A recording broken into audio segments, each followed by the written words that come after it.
up? It's Gnarly Jargon. Trick tip today is the butterfly knife 50-50. What's up? It's Gnarly Jargon. I'm here to show you how to butterfly grind. First one, use some little butterfly knife. Try flipping around a little bit. Get used to it, you know. Maybe cut your finger a little bit, I don't know. Until you get, you know, it down. It's nice and easy. Okay? What you want to do? Some 50s, some nice long ones. The longer the better. That's what the girls always say. You know? But yeah, put them together. Kind of like 50-50 grind. You're sitting there, you're flipping around, like yeah. When you're in the mean streets of Hessville, Munster, or Hammond, you wanna know this. Okay, some mohawk, chino pants, some nice dickies, white t-shirt. You got no way to be a true gangster.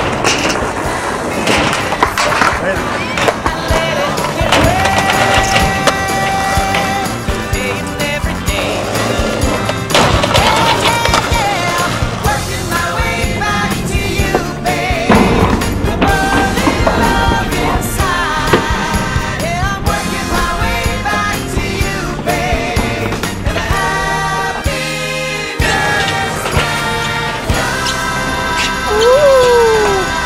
Butterfly grind in my white tee.